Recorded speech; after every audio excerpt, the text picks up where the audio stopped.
Sometimes the best stories in golf aren't found on tour. You'll find them at the back of the range. And here's your host, Ben Adelberg. And thank you again for joining me here at the Back of the Range Golf Podcast. I am your host, Ben Adelberg. This is episode 42. Before we get started with this week's episode, don't forget all of our episodes are available on Apple Podcasts and Spotify. The central hub of the podcast is thebackoftherange.com. I'll keep saying it. Please leave a review in Apple Podcasts. We give free stuff away here all the time, so if you like the podcast, let me know. I'll send you one of our caddy towels so you can represent the podcast when you're out on the course or out practicing at the range. If this is your first time listening to the Back of the Range podcast, thanks for stopping by. We are all over social media. We're on Instagram at the Back of the Range podcast. Don't forget, we're also on Facebook and Twitter. All the links that you'll need are in the show notes of this episode of the podcast. So this week's guest is our new friend, Mark Roberts from Liverpool in the UK. Mark is a world number one. No, not in golf, in streaking. That's right. Our guest this week, Mark Roberts, is the world's most famous streaker. Now, I'm sure when anyone mentions streaking, they probably think of drunken idiots that are willing to trade 5 minutes of fame for a huge fine and a night in jail. Or who can forget Will Ferrell's character in Old School, Frank the Tank, when he uttered those magic words, "We're going streaking!" Yes! Yeah, there you go. You know, there's a lot of debate and argument in golf. Tiger or Phil, Jack or Arnie, Jordan or JT, what really happened between Brooks and DJ. Well, you can have your arguments about who's the best and who's the most dominant, and maybe who's the most loved. But here's the thing about Mark Roberts. He's all those things. There is no discussion. There is no argument. He is the best in the world at this one simple thing: sneaking into sporting events around the world, taking his clothes off, and running around to the amusement of everyone. You want to know what makes Mark the most famous streaker in the world? Well, here is a short list of some of the sporting events that he has streaked: the Ryder Cup, Wimbledon, the Open Championship 3 times, Premier League Soccer, the Olympics, and the Super Bowl. Think about that for a minute. The Super Bowl. Most people couldn't talk their way into a better seat. This guy got onto the damn field. Mark's going to share the story of how that happened later in the episode. So this has been a fun one to edit and get ready. I've been excited to release this episode, so let's get started. Mark, thanks so much for taking the time to speak with me here at the Back of the Range Golf Podcast. How are you, sir? Oh, it's an absolute pleasure speaking to you, mate. I'm really good. It's pretty cold here in England, but to be fair, man, it always looks cold when I go to work. Well, before we talk about the job that you're well known for, actually, please tell. All right, before we actually really get serious and get started here, tell me about your actual day job. What do you do for a living when you're not being a superhero on TV? Well, my day job is I'm a painter, commercial painter. I paint people's houses. I do shops. I'm just a regular painter guy. Yeah. But I guarantee not to leave any streaks in my work. No, I see what you did there. Oh, Man. I love it. So that's so bad. But after the day job, I don a cape and become the superhero Captain Cock. Oh God! so Captain Cockerel. For people that don't know who you are, because if you're not a longtime golf fan and you hear the name Mark Roberts, the name doesn't really jump out as someone that's gonna stick in their head. You are easily the world's most famous streaker. You have streaked numerous sporting events, other events. I know you've done tons of press and you've told this story countless times, but before we get into what you've done on golf courses all over the world, can you just give us a brief story of how this whole thing started and how you have streaked over 500 sporting events? Tell me about the first time. Okay. Well, I left Liverpool on adventure I had a one-way ticket to Hong Kong and £30, which is about $50 in my pocket. Absolutely nervous, scared, but I was on an adventure. And within 2 weeks, I found so much energy and I could feel the way I wanted to be myself, and I could do other things that I wasn't able to do here in the UK. And oh man, I was doing bar jobs, having the time of my life. And one night I was absolutely drunk as a skunk in one of the bars, and the rugby sevens was on. And the guys came back saying, "You see the girl who streaked today?" So I said, "Oh, behave. Anyone can streak."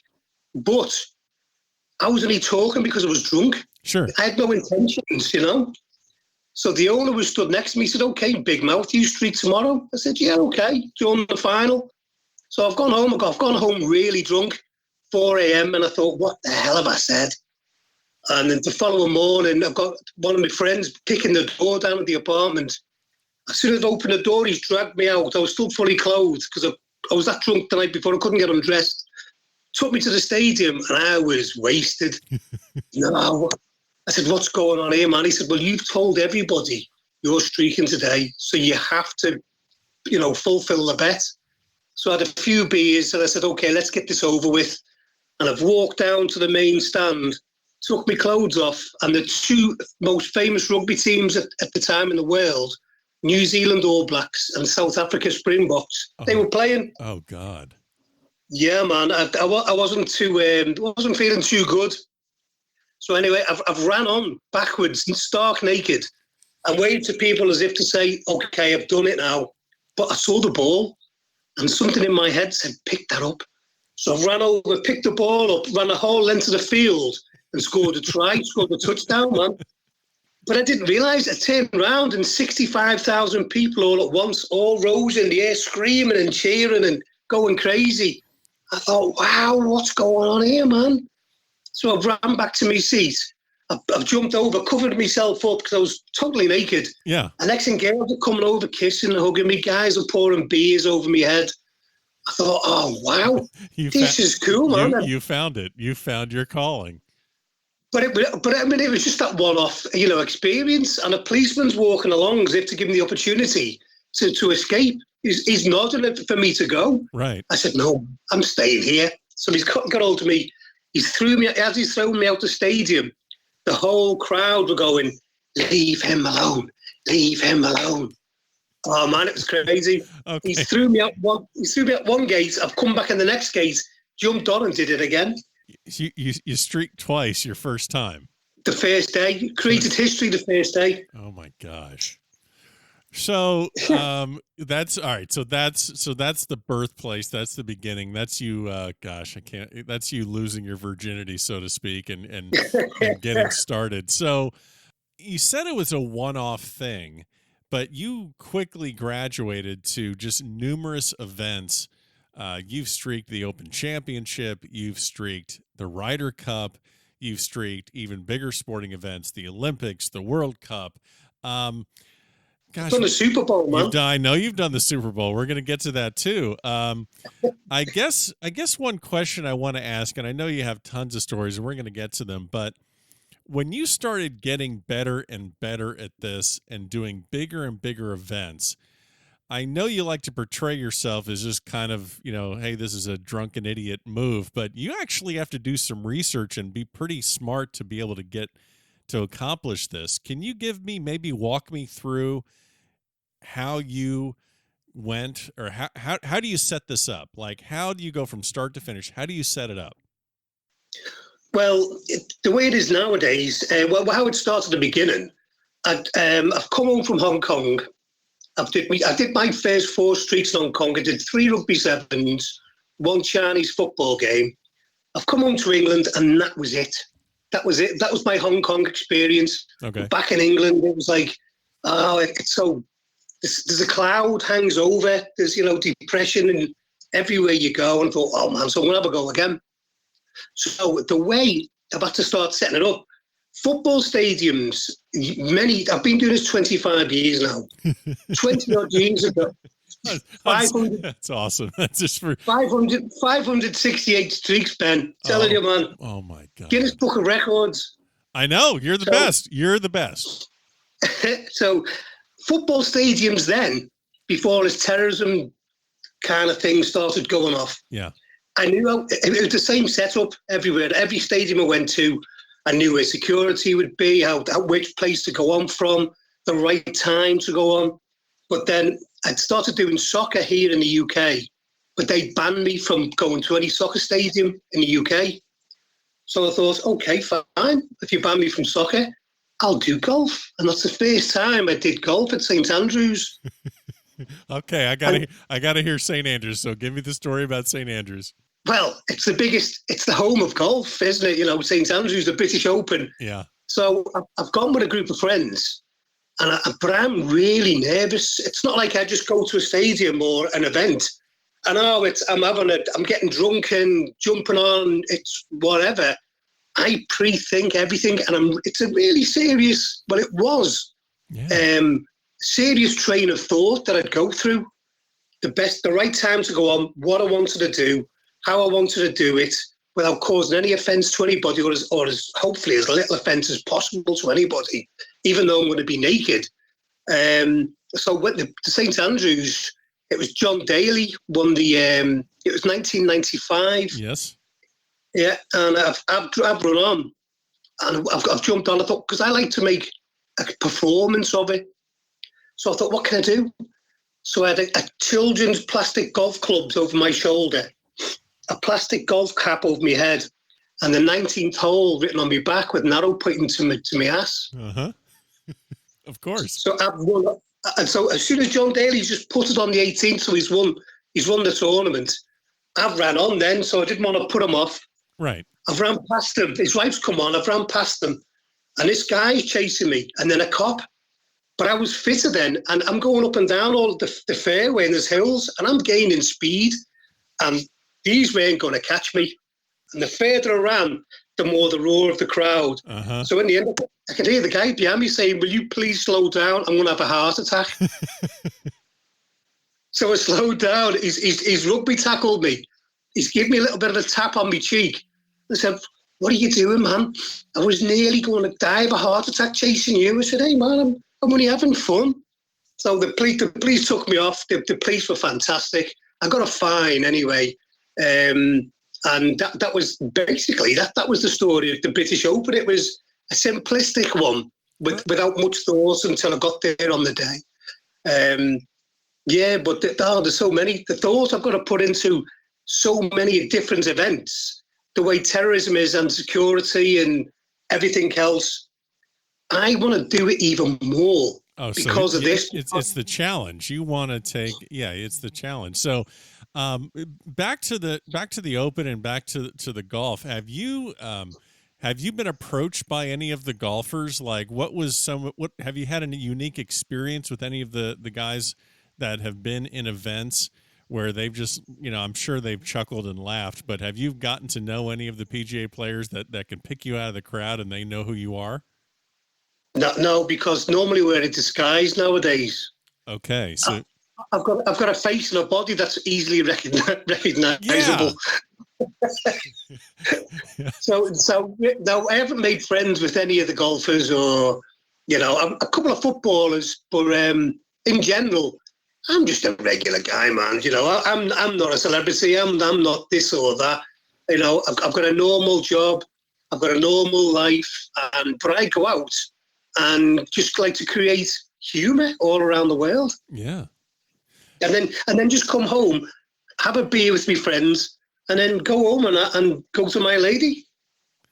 I mean, that sounds like a pretty simple and honorable life that everyone should aspire to, except the public nudity. I mean, other than that, I think that's what everyone wants to do. So, all right. So let's talk about the Super Bowl. Well, actually, hold on. Let's knock out the golf first, and then we're going to move on to your greatest hits. So you've done the 95 Open. Now I wanted to ask you are the world-renowned expert. This was not the first Open Championship where there was a streaker. There was a streaker at the 1985 Open Championship where I'm pretty sure you would be familiar with this, but this was a streaker that was running around the green during play, which, as you said, is not something you like to do. And that's a no-no. That's a no-no. And this streaker got tackled by Peter Jacobson. Do you remember that? No, I don't actually. No, was it a guy totally naked? Yeah, this guy ran on there in 85, and he was running around, and he was kind of getting in the way, and Peter Jacobson tackled him. And this is a pretty famous one. This was 10 years before you did the Open in St. Andrews. So you have done you've done the Ryder Cup. You've also done another Open. Yeah. So tell me about some of your other experiences streaking for golf. Well, I've done the British Open 3 times: St. Andrews, Royal Birkdale, and Royal Lytham St. Anne's. Now, the one in Lytham St. Anne's, I wasn't going to do it, but I was speaking to a friend. I said, you know what? It's only not far from Liverpool where I live. I said, hey, let's just go down and have it. And, I'm going to have a go. But we didn't have a ticket. So as we walked around the course, there was huge fences with barbed wire where it was trying to get onto the course. Right. So we've jumped over it into a field of nettles and, stinging plants. So I was like, hell, man. We've walked out and I'm onto the fairway. So we're in. So I've walked around, and I like to do the very end of tournaments, or if it's soccer, I'll do just before kick-off, second half. Right. But in golf, it's after somebody's potted the winning putt. That's it. So that the tournament's over, I'm going to go on then. So I've gone down to the 18th green. I'm with the crowd at the side, and I think George Bush and who was in it? Who was there? I think that James Bond at the time was on the balcony in the public, the bar area overlooking the green. So I'm in the crowd, and there's a lot of American fans in the crowd, but I'm just trying to be normal, nonchalant. Right. And I've seen the ball come over. The guy's putted it. He's just won the Open. So I've jumped over the fence in between the bunkers. There's a police lady and a policeman either side of the bunker, so I've ran through them, jumped onto the 18th, totally naked, with a golf ball wedged between my butt cheeks and a hole in one written across my back. Yeah, so I'm dancing away on the green, and no one's chasing me. Everyone just, up the police and security has stood exactly where they were, and the crowd are cheering their heads off. I thought, what the hell's going on here? Why am I not getting chased? Yeah, So if you don't get chased, that actually probably has to be pretty nerve-wracking for you. Well, yeah, because I want to get chased. I want to see how many it takes to take me down. Right. So I'm dancing on the green. So maybe for over a minute. I thought that's enough. That's a long minute. For a whole minute, man. Dancing. I've running out of moves. So I've run back down the fairway through the bunkers. Jump back over the fence, and I'm putting my clothes on. Now the police are running alongside. Oh, God. And the crowd are hiding me. All the American fans are saying, don't look where he is, man. The police will know where he is. Keep him down, man. So my US lovely people, fans, were hiding me in the crowd. I got dressed, ran off, and ran across a railway track or whatever it was. And it took us maybe 3 hours to find the car because we went a totally opposite direction. But it turns out the guy's just won the Open, and I've jumped on, but other people had to finish their shots. So, and nobody's allowed to go on the green except the players, and I didn't realise. So I was a bit, that's why I didn't get chased. Right. Because there's other players coming to finish their round. So, I got away with that one, thankfully. Yeah. So, and now so I know that you have done the Ryder Cup, and, we've spoken about the fact that, interfering with play is a no-no. And this might've been one of the, one of the biggest gaffes of your career. You actually did, streak the Ryder Cup when play was still going on. Is that correct? Yeah. In the K Club. So this was 2006 in Ireland at the K Club. Okay, so talk me through how this whole project, because they know you. Like this is 25 years in, they know who you are. How are you pulling this off when everyone knows what you look like, And I mean that by your face, okay? I'm not, Of course. Yeah. No, I have to wear disguises in some events nowadays. I've even gone to events dressed as a woman, to be honest. A very ugly woman. But yeah, the K Club, oh man. I acquired a ticket, a pass for a normal pedestrian, and I also acquired a pass as a worker. So I had two passes. I'm on my own, so I've walked into the main car park, and I've put the workers' pass on and walked through where the workers go to get the work. I've gone through there, gone to the main limit, the perimeter, changed the pass, climbed over a fence. Now I'm a normal pedestrian. Right, you're just a normal I've gone to a certain part where I can get to. Yeah, normal spectator, yeah? Yeah. So I've got to another part where I couldn't get through, where I needed to be. I've changed the pass again to be a worker. I've walked through as always a work there. It's all about looking as though you belong, basically. Yes. There's a lot of acting going on with, a lot of things that I have to do.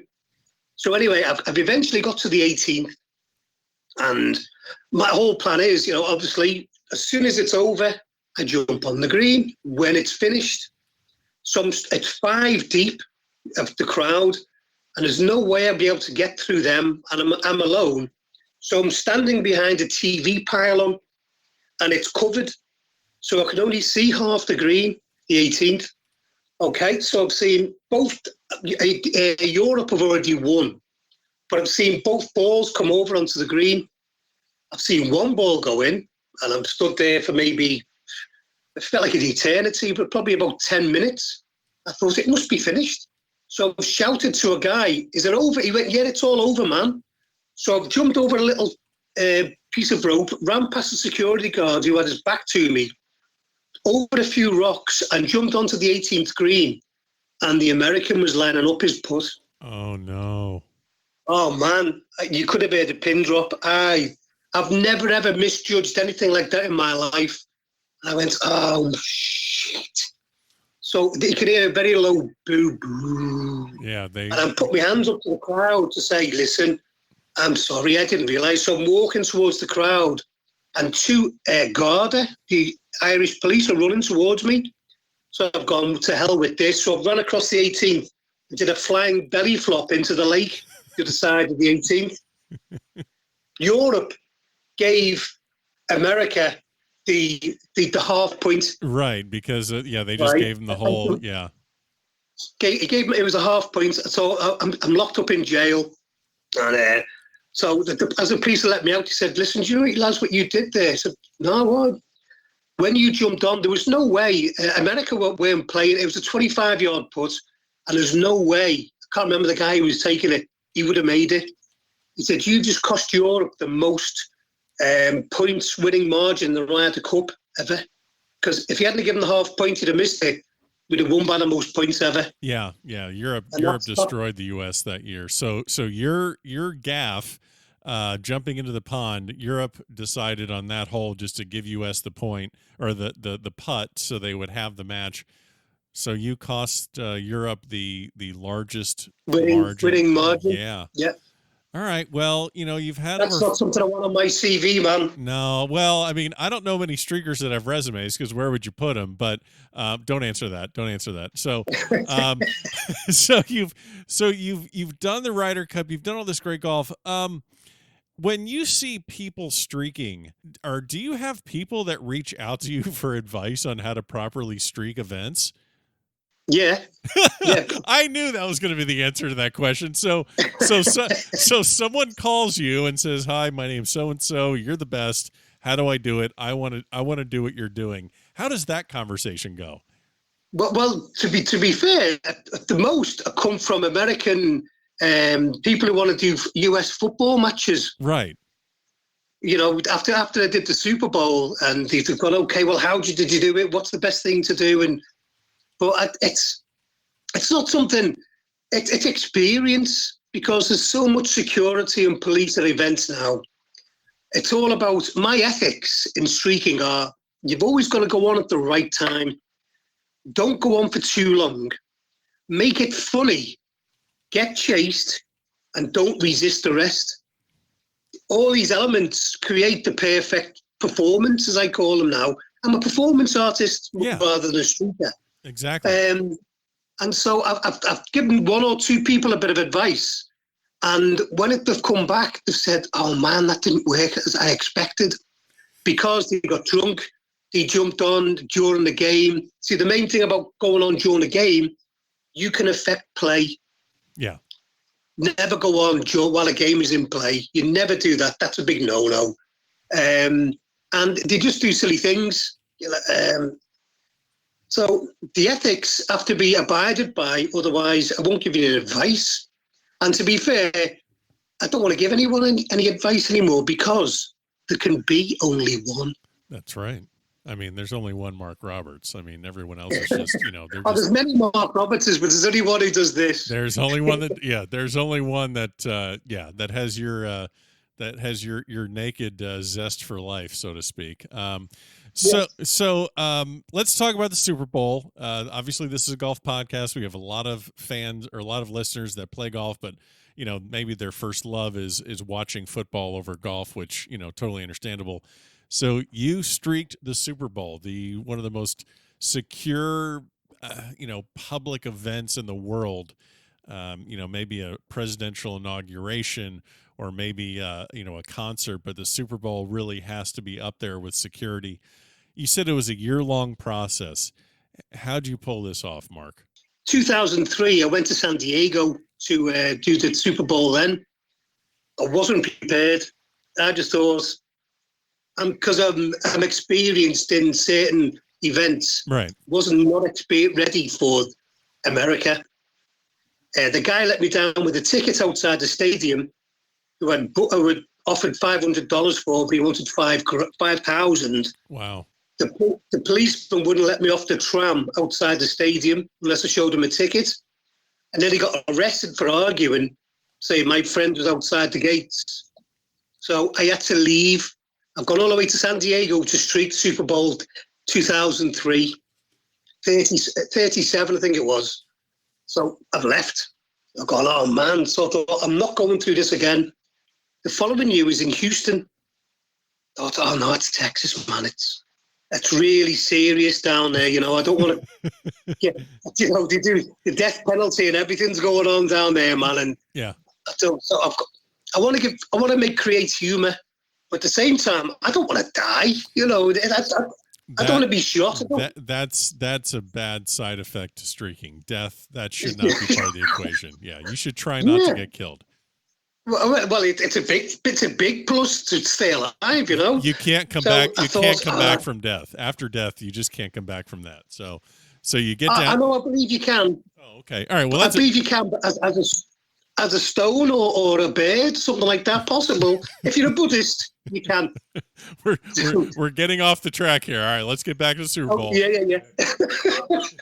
Yeah. So I've come home. I've thought, oh man, what's going on? And then ESPN rang me because I met them in a bar just by chance, and they did a big story on me over there. Yeah. And so I thought, and they put this big thing out. So I was like, oh hell. So I started thinking about it, and then I started going through all the worry process. What is the worst thing that can happen? How can I do it? How can I achieve it? There's so many things that go through my mind. And the worrying process was the most important. I thought, what was the worst thing that can happen? Because it's after 9/11, and this is like 2004 now. So it's really intense. I thought, shit, man. If I do get on, what can happen? So I thought, okay, if there's going to be snipers on the roofs, right, I was prepared to take a bullet to the leg, Ben, to do the Super Bowl. And that's gospel truth, man. I thought, okay, but apart from that, I thought if one of the players gives me a clothesline and flattens me, fair dues, I might break my neck. But then the worst thing possible was all the guys jumping on top of me, the size of the footballers. I would have lost consciousness and I'd probably die. And I worried for months. I thought, and I worried that much. I thought, if I worry anymore, I won't even attempt to do it. So I had to put the worry out my brain and think, I'm going for it. I won't know what's going to happen unless I try. Yeah. So So I wrote to the NFL. I worked out how the best possible chance of getting on. I wrote to the NFL and said I wanted to be an American referee, but in England, because I couldn't get uniforms. They sent me 2 uniforms, man. The NFL sent me 2 referees' uniforms. Thank you very much. So phase 1 was sorted. Now, I've got a guy rang me out the blue, a sponsor. He said, listen, we've got some tickets for the biggest thing in America. If you want to do it, just have our logo on your chest. I said, what is it? He went, the Oscars. I said, no, man, that's not the biggest thing in America. The biggest thing is the Super Bowl. He said, what are you talking about, man? You can't do the Super Bowl. I said, why not? He said, it's never been done. It can't be done. I said, is that right? I'll show you it can. Uh-huh. So the wheels were in motion. So I've got tickets, flights, everything sorted. I've got the referee's uniform that I got took apart and put it back together again with Velcro, sewn all together, and so I can rip it off in one go. So I've took a friend with me to Houston, and we're in different queues. I'm scared, man. I am totally shitting myself. I'm sorry for swearing, but listen, the worst thing about this is not your swearing, so don't worry about that. So you're in line, you're wearing, so I'm assuming you have the referee uniform underneath, put together with Velcro, and then you have other clothes on top. Is that what you got going? Yeah, my own clothes, which were also Velcro as well. Of course. So my friend's in the queue next to me as we're going into the Reliance Stadium, and he's got in first, and he got frisked, but properly, full-on frisk. Oh, no. I've gone, hell, man, there's no way I'm going to get in the gate. So I've watched, and he's gone through, and he's looked at me as if to say, you've got no chance, Mark. Yeah. So I've gone to the gate. The guy said, oh, put my arms up. He's frisked me along my arms and down the inside of my leg, and where all the Velcro was. He said, what's that, man? The first thing I could think of, Ben, I've got a skin disorder. I need to be able to get to my legs to put the cream on. And he went, oh, okay, man. So he's lifted my top up. I've got a black and white referee's uniform on. He said, what's that, man? I said, it's my lucky uniform. I wear it to every game I go to. He was, okay, fair enough, man. In you go. Oh, my God. Ben, I could not believe it. My friend, as I walked through the gates, he went, how the hell did you get through the gate? I said, I just had to think on my feet, and the guy was, he must have been stupid, man, And you're talking about security at events. The Homeland Security, this is gospel truth, US Homeland Security, your security government, wrote me an email and asked me to write a 3,000-word essay on security at stadiums. Oh, so now, okay, okay, this story keeps getting better. So you're telling me that United States Homeland Security wants to use you as a consultant to prevent future streakers. Yeah, well, not so much streakers. Okay, but because I've got a ways of getting into stadiums. Right. Okay. So they want to use you as a consultant so that you can advise them how to prevent criminals from coming into sporting events. Yeah. But I refused. Why? I refused. He said, why? I said, because I'll be giving away certain ways of me getting into stadiums when I don't have a ticket. Myself. But after you retire, maybe let after. But it's like Catch Me If You Can, Leonardo DiCaprio. Yeah. So yeah, man. So you get through security. How'd you pick out the right time to get on the field? Well, the time I always use with football, soccer, just before kickoff, second half. So it's just before third quarter, Super Bowl. I'm at the back, saying to my friend, shit, man, I'm going on soon. So he's saying, don't worry. But inside, my stomach's banging to bits. My heart coming out of out my chest. But I've got to walk to my seat looking normal. Sure. Just like a normal pedestrian, a normal spectator. But me all inside and my brain are going 10 to the dozen. And we got front row seats on the 20-yard line. Oh my gosh! Yeah, the best seats in the house. on the kickoff line. It is 20-yard line, is it, where they do the kickoff? 50. Sorry, the 50-yard line it was, yeah. Right on line with the kickoff. So we've got the best seats in the house, basically. But there was so much police and security around the field. And there was one guy, man, security guard, who was stood right facing me from the minute we walked in to the minute I jumped on, just before kickoff, non-stop. So I said to my friend, if he doesn't move, you walk down there, drop your phone down the wall and climb down the wall to retrieve your phone to divert him away. Right. So I've got a clear path to run on. Just at that one time that I needed to go, Ben, the guy's walked off his mark. He's been stood there for 4 hours, man. It was an intervention. I said to my friend, you go now, I am going. So I've ripped my own clothes off. I've dropped 15 feet down the wall. He's walked away. I've got a clear path to run on. Excuse me, I'm a referee now, man. So excuse me, man, to all the people around the field. They've opened up. I've run right into the middle of the field just before the guy's about to kick the ball. I went, whoa! And the guy's going, what's up, ref, man? I went, ripped my clothes off and I went, started river dancing. I started dancing like some kind of fella who's just come out of a lunatic asylum because the adrenaline is going through my head so much. It's got to be crazy. Oh, it was nuts, man.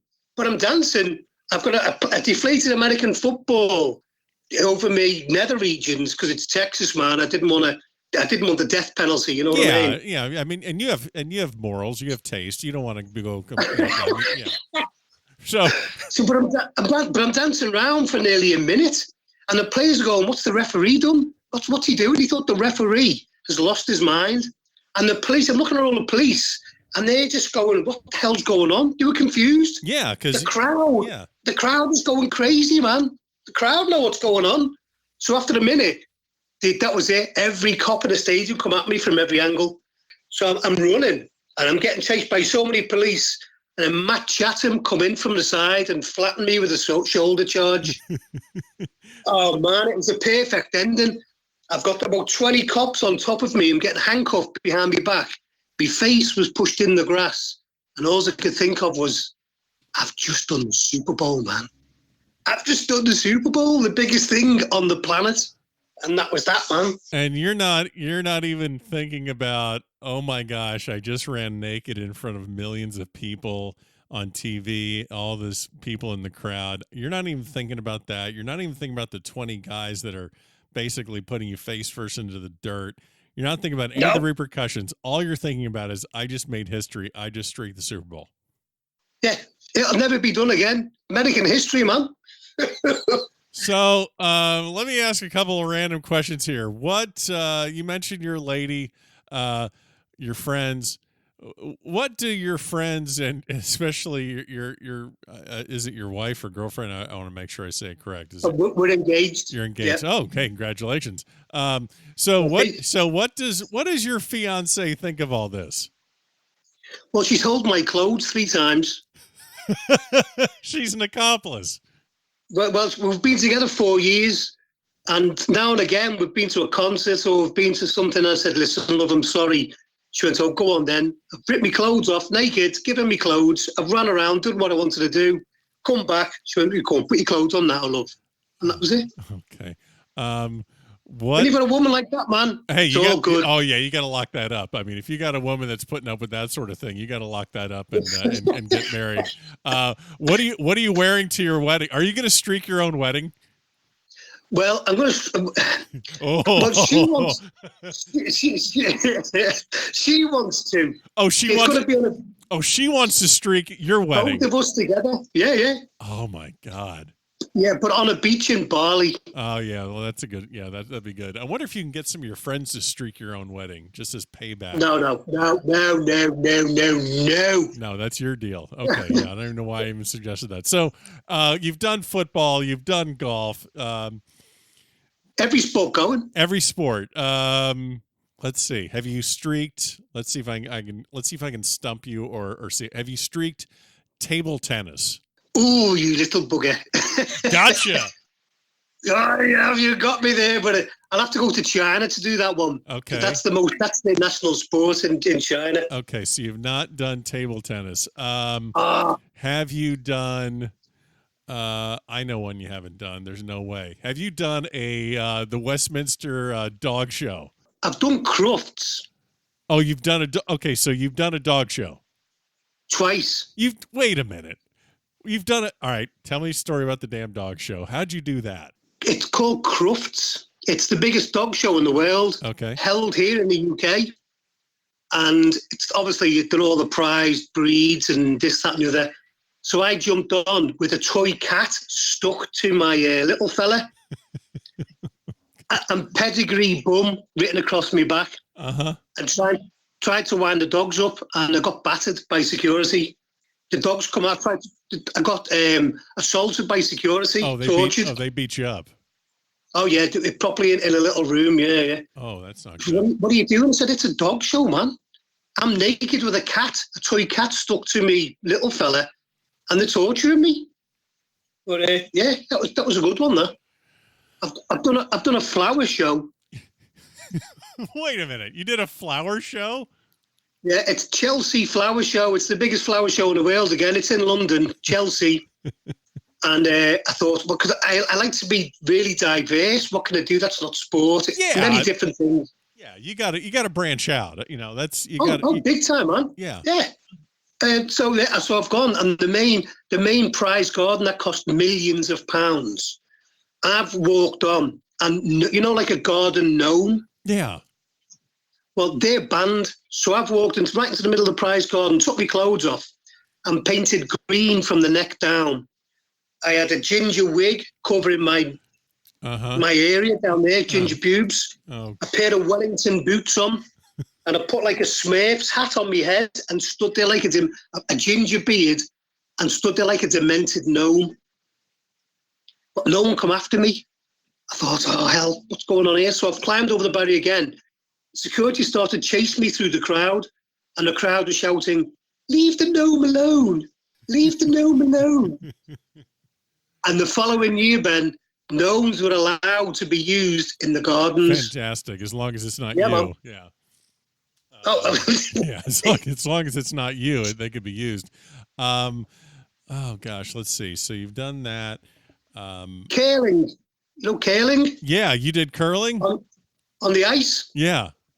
I did the US Winter Olympics in Torino, in Italy.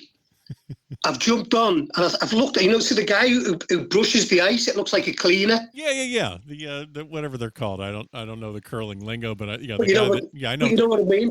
Yeah. They brush the ice. Well, I've gone on with a mop and marigold gloves on my hands, clothes pegs in my ears, and a big rubber chicken stuck to my little fella. I got chased up and down the ice. Police got hold of me and said, "What are you doing?" The crowd were laughing their heads off, and the Americans were laughing. The team were laughing their heads off. And in an interview afterwards, we know we've made it now because we've just been streaked. Because curling has never been streaked before. Yeah, it's another phase. A lot of people have probably tried. I'm totally kidding. I do things that people wouldn't even dream of streaking, man, like flower shows and stuff like that. Bingo. No, carry on. You streak bingo? Yeah. I, at the time, I was living with another girl, and it was full of old ladies, and I was naked, and I've ran down the main aisle shouting bingo, and some old lady put a hand out and scratched my ass. And when I went home that night, the girl I was living with, how can you try to explain the scratches on your ass is from an old lady? Yeah, you can't explain that. Gosh, so do you follow golf? Do you play golf? No. I've attempted, but it's not my forte. I've got to say, I get a sore arm after the first two shots. Do you? But so you don't play, but do you follow and kind of keep an eye on tournaments and different like is golf in your future for potential streaking? I mean, I know there's no reason why you can't say that you're thinking of doing it again because they can't catch you anyway. So, like what's next on your list? What would be the ultimate? I mean, I know the Super Bowl is the ultimate, but what would be something else that's not on your list that you would like to accomplish before you hang up your I don't even know what even to say about that. Yeah. Before I'm never going to hang up anything, man. Okay. But I can tell you my most recent fail. I do very few fails, man. And this was really big. Russia, the World Cup final, just gone a couple of months ago. Unfortunately, the US didn't get through to play in the tournament, but yeah. Russia, because what's going on now with all the tension and stuff, I wanted to jump on the final. And I wear a monkey now. I don't go fully naked very, very rarely anymore. So I wear a monkey for the comedy value and give peace a chance written across my chest. Yeah. It's Russia. There's a lot of crap going on with Russia and England and the US and stuff. But I've got to check in. I've got an apartment in Moscow. I've got a World Cup final ticket. Everything sorted. I've booked my flight. I'm at check-in in the airport, 3 hours. As I've gone to check-in, she's okay. I'm flying via Schiphol, Amsterdam. My day's your boarding pass for Amsterdam.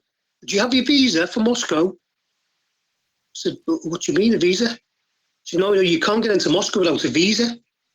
I said, no, my friends are over there with my World Cup final tickets. Said, oh, no, you need a visa.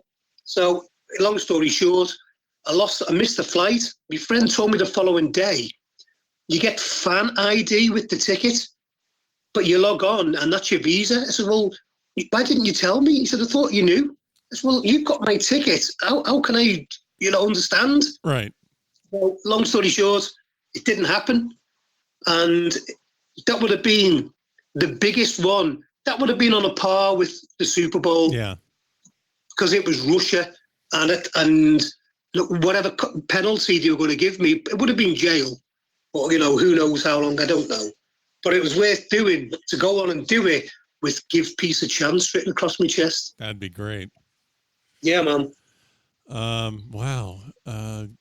I can't, I thought we would just be talking about just the golf streaks you've done, but I think you've done more outside. Wimbledon. Yes. So Twice Wimbledon. I liked it that much. We went back again. I did the final. Yeah. It was 2002, one of the best years I had for streaking. I did a Champions League final for soccer, which is the biggest football game next to the World Cup final. Yep. I've gone on there, scored a goal against the Germans. Got fined. Then the next thing I did was the Commonwealth Games, was the next one down from the Olympics. I did the 100-meter final. And then straight after it, I did the high jump because they didn't catch me. Nice. Yeah, and then after that, I did the Wimbledon men's final. Ran on, jumped over, did a moonwalk, did a somersault over the net. Pretended I was giving myself up to the security. As he came to me with a blanket, I hurdled the net again and started moonwalking again until I got tackled. That was the best year I think I've done for. That was your career, that was your career year. Yeah, well, for the three biggest events, virtually one after the other in the space of a few months. Yeah. Huge. That was like a winning streak. Oh shit! I did it again. I did it again. So let me ask you. You mentioned earlier that you're a painter, and commercial painter. And, you're talking about these events. You're traveling all over the world. You have to get tickets. You're getting fined. How do you afford to do this? Well, the first so many years were all in the UK, right. England, Ireland, Scotland, Wales. So obviously affordable. Then I got the sponsors for a couple of years. I could do the Super Bowl and a couple of other events. But nowadays, I work just to get me flight fare together, me hotel stuff together. But I know guys now who, over the years, I've met who sell tickets for events. And it's very rare that I paid for a ticket to any event anywhere in the world anymore. Okay. So you have help. You have a team of anonymous supporters or helpers, whether it be buy tickets or so you have help. But yes, but other than that, you said you're doing your work. You're working to finance your streaking habit. Exactly. Yeah. And every penny is well spent. And here in the UK now, it's crazy, man. The police, the normal regular policeman on the street loves what I do. Oh yeah. Absolutely. Yeah, but the hierarchy, the top guys, they're trying to stop me. And security trying to stop me, but man, they've got no chance. I even put a thing out on TV. I did an interview on TV a few years ago. I looked straight at the camera and said, I challenge any security to name the event, and I bet you any money you like, I will get on. And at the end of the interview, they said, we can't put that out. Right. And the interviewer said, why not? He said, because if a security company challenges you and you do accept and you do actually get on, then they'll go out of business. Wow. So what's next? What is next that, I mean, because since you're not afraid of saying what you want to do and where you're going to go and you can't be stopped, what's next? What are you trying to do? I never give out, especially over any interview or anything. I very rarely tell anybody. Only my lady knows what plans I have for the future. Okay. All right. Fair enough. I understand that. And the cat. But I guarantee you'll see it, though. Oh, well, I think we'll see a lot of it. I was just thinking about a funny joke is that you work really hard and most people work really hard in their life and have nothing to show for it. You work really hard and have everything to show. So, yeah. Oh. So, have you, I actually know one that I don't think you could do. And I can't believe I'm saying it, but I don't think you could streak the Masters. The Masters? Yeah. Oh, that's in the US, isn't it? Yeah, it is. See, the thing is now, at Super Bowl 38 in 2004, when I was able to, do my creme de la creme. Yeah. 2005, I was sitting in a chicken joint here in Liverpool with my brother eating chicken. So I was sitting there and I got a phone call, an unknown number. So, hello. Hi, can I speak to Mark Roberts, please, man? I said, speaking. Hi, this is the Sheriff Johnson in Jacksonville, Florida. So straight away I realized it was in the Super Bowl 2 days later in Jacksonville. Right. He said, listen, man, you can tell me where you are. I said, no. So I'm having fun now. I said, no, I can't say this, officer. He said, why is that? I said, because I've got a big sombrero on and a pair of sunglasses. I'm in Kentucky Fried Chicken, man. and he said, listen, man, we know you're in Jacksonville. I'm in Liverpool, man, eating chicken. Uh-huh. He said, we know you're in Liverpool. We know you're in Jacksonville. I've got to tell you, your face is on every gate at the game. That's awesome. On Sunday, I said, it's okay. I said, I'm a master of this. I said, look out for an old lady with a hump. He says, what do you mean, man? I said, I'm a master of disguise. And he went, you're joking, man. I said, no, I never joke. Look out for an old lady with a hump. And he said, listen, man, if you do eventually get into the stadium and get on, myself and a few colleagues would like to go out for a beer with you. Yes. Yeah, man. That's great. So the following year, it was in Detroit, the Super Bowl. Yeah. I flew to Newark via Philadelphia to Newark to Detroit. I got into Newark. Escort got hold of me, flipped me around and sent me back home again. So my streaking career in the US is I've done the biggest thing that can be done. I will never do another streak in the States again. Breaking news here on the Back of the Range Golf podcast. Mark Roberts is never coming back to the United States. That's so I'm going to I'd love to get back in the States, man. Yeah. But I can never streak in the States again. Yeah. Yeah. Wow. So, obviously when the movie happens, I want to be able to come over and, if I've got a decent sponsor, a film company and stuff, I've got to guarantee I won't do any more performances there. So it's all down to, let's see what happens, man. What about streaking the Iditarod race in Alaska, like the Huskies? Have you done that one?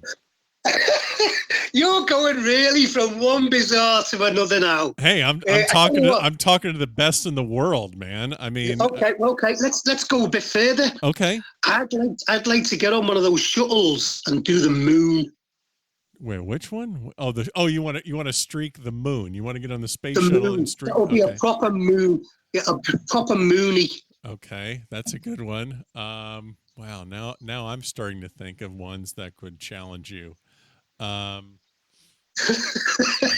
this is good. I feel like I'm part of the team now. I'm trying to think. You are, man. I'm trying to think of. Have you streaked? Well,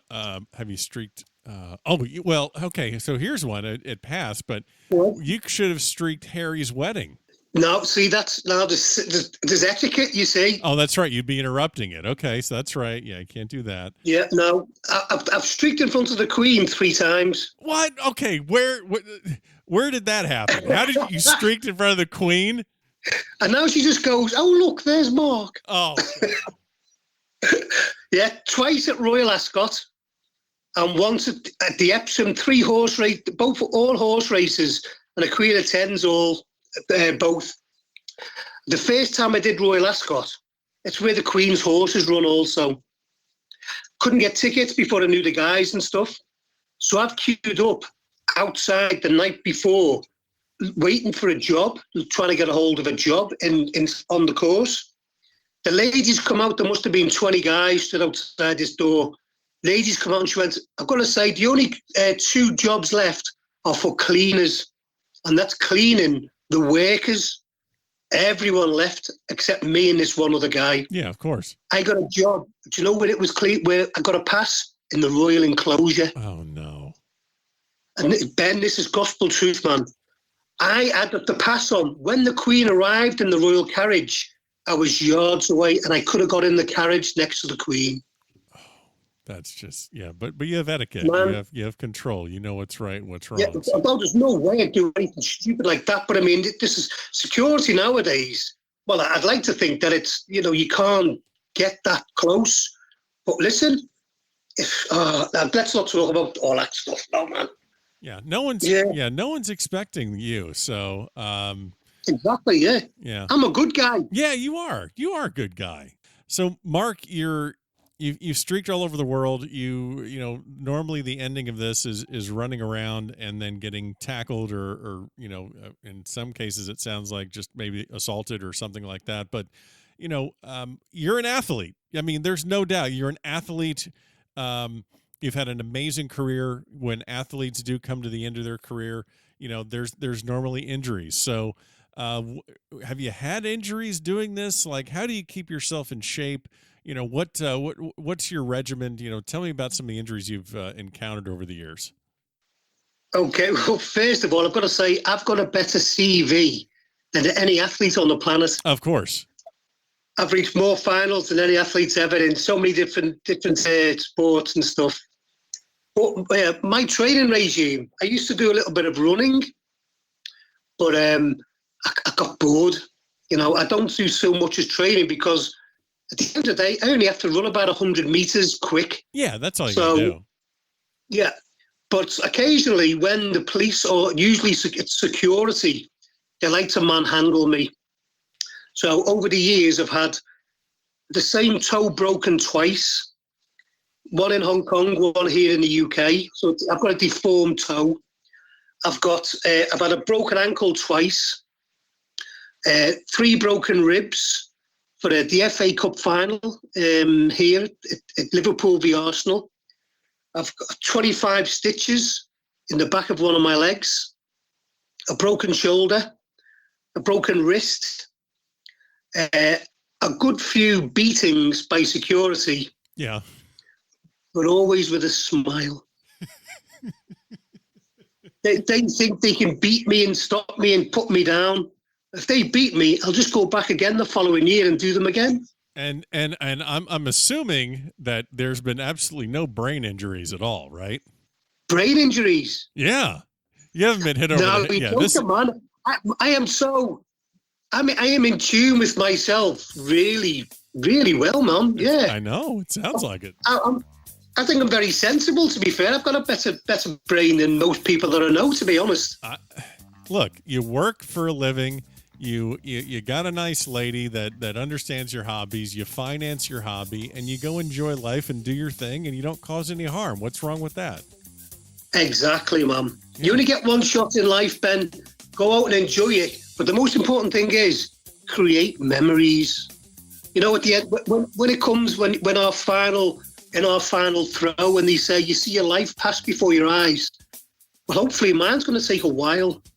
Well, you've clearly provided a lot of memories to sports fans all over the world for many, many years.